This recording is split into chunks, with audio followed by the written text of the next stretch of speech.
Welcome back to Global Business America. Time now for our recurring feature we call Inside and Out, a monthly look at global health issues that affect you, both inside and out. Today we want to focus on the growing obesity epidemic. Though obesity is not a disease in itself, it's a ripe breeding ground for some very serious health conditions. About 3.4 million adults die every year from being overweight or obese. Milken Institute report from 2014 says there are close to 1 billion on the planet. That's double the rate ago. To popular thought, the most obese countries are not necessarily listed and 27th, indicating that there's no direct correlation between obesity rates and a country's economic status. In fact, smaller countries like Nauru, Marshall Islands, Kuwait, Samoa, and Palau are in the top 10. Well, treating the symptoms of obesity is also a huge burden on economies. The same report says the total cost of treating obesity drags on productivity and costs the U.S. more than $1.4 trillion a year. That's over twice the amount the U.S. spends on national defense and is over 8% of GDP.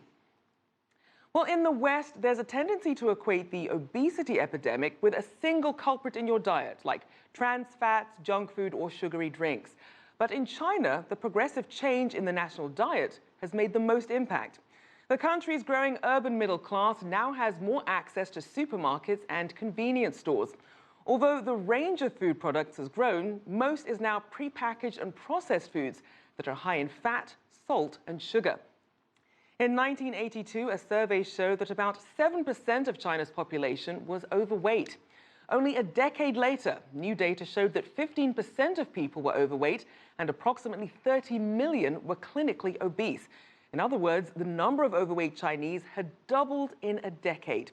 And by 2012, the number had reached 300 million in a population of 1.2 billion. That total makes China the second most obese country after the United States in terms of the numbers of overweight citizens.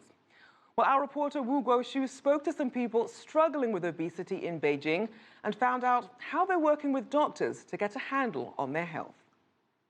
Putting fewer calories into the mouth each meal. Xiaoyun, which is not her real name, said her weight doesn't go down despite she's watching her diet.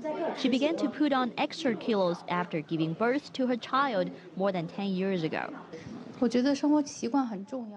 I think lifestyle is very important. I don't have a habit of doing exercise. I have been taking in calories, but not burning them away. I think work-life balance, stress, and environmental pollution are also playing a factor.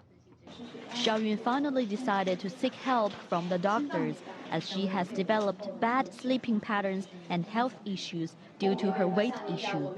She went to Dr. Yuan's clinic, which opens once a week and accepts only 10 patients each session. Dr. Yuan says her clinic has seen an increased flow of patients in the recent years.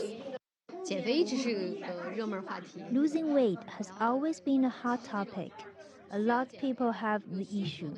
The most common type we see is simple obesity, which is caused by eating too much and exercising less. At this clinic, the patients are mostly women with an average age of 38 years old. The first piece of advice they get here is to go on a low or extremely low-calorie diet. A study by Lancet Medical Journal says China has more than 43 million obese men and 46 million obese women, the highest numbers in the world, and slightly more than those of the U.S. And the WHO chief in China is calling for people to lead a healthy lifestyle. There clearly is a link between income and wealth and obesity as a risk factor also for diabetes. And so we hope that more and more people will understand the connection between unhealthy lifestyles and the health of their bodies and will change their lifestyle so they can live long and can live healthy with confidence and without any problems. Xiaoyun has been prescribed to take regular acupuncture sessions, and the doctor expects her to lose 10% of her weight within a month. She's happy that her health is finally going back to the right track. Guoxiu, CCTV, Beijing.